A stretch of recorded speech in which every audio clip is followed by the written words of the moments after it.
Good morning everyone and welcome to another 2-Minute Tuesday. We're going to start off today by showing you my radiator that I kind of blocked off as much as I could. So I had a gecko rack right in here and I decided to move it to here because something really kind of sad happened, and I think it's the dryness problem. We're getting into spring, so humidity should be up again. I highly suggest a humidifier. This thing is great and it's helped so many of my customers. Everyone that has humidity problems usually use this and they're happy. So you'll see a link to it, I believe, down below, and I have a little video about it that I'll put at the end. I'm going to show you now a video of a gecko, and her name was Star. Here is a nice pregnant chubby leopard gecko. You can see the eggs in her body.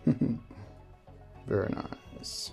Okay, so it's allergy season and my eyes are all red and stuff, so never mind that. The apartments don't allow you here to control your heat, so it's like all winter until they said June they have the heat running. This room, even though I do have the humidifier going on all the time, it still gets dry, and it's messed up my whole gecko breeding season. It might have even affected the super dwarfs, I'm not sure, because they reabsorbed. When conditions are not right on, when anything's off, whether it's, temperatures, I think humidity is one of the biggest things overlooked, and I mention it many times. If anything is off, you end up with problems. Also, leopard geckos, their first clutch of the year will usually be infertile, so maybe it was just that and I was getting a little paranoid because I've never really bred that many leopard geckos. This year is a bigger year for me with leopard geckos, and I had so many infertile eggs. I think part of it was also they're just not as happy with the humidity, so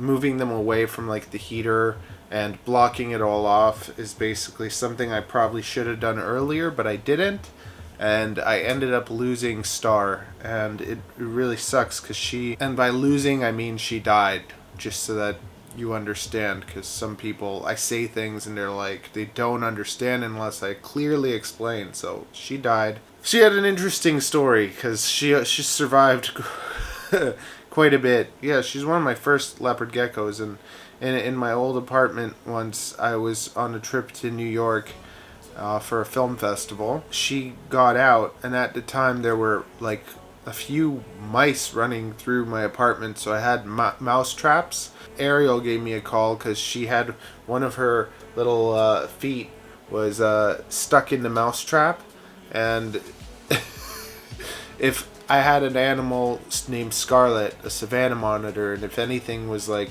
wrong with the baby or like kinked spines or like problems, I'd just feed them to Scarlet.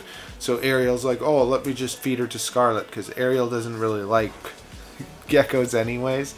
I think they're so cute. So this is one of Star's babies. She'll continue the little Star legacy, I guess. Figured that'd be a good tip. Get your humidity on point. Make sure that all the conditions are right and always keep checking them. I'm pretty good at being on top of things. Don't know if there would have been a difference if I had moved it. She was egg bound. I don't know if I said why. She died trying to give birth. And that's another thing. If you're gonna be breeding animals, don't breed anything that you're not ready to lose, because it can happen.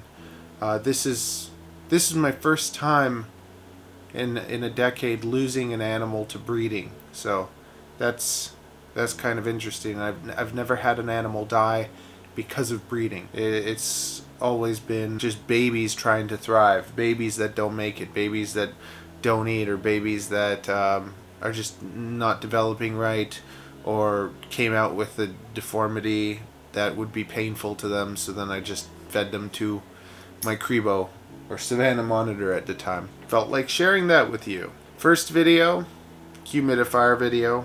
Second video, on the bucket, a nice little series where I talk to you from on the orange bucket that I'm sitting on, and we go over little topics, but I talk for about 10 minutes instead of 2. What are you waiting for? Do it! Just do it! Yes, you can! Just do it! Hope you're all staying safe and spending more time with your families. You can look at the downside, like our businesses are being destroyed and our lives are being reworked and things are boring, but take some time and spend it with your significant others, your friends, and work on those relationships. That's another little bonus tip for you. Have a good one.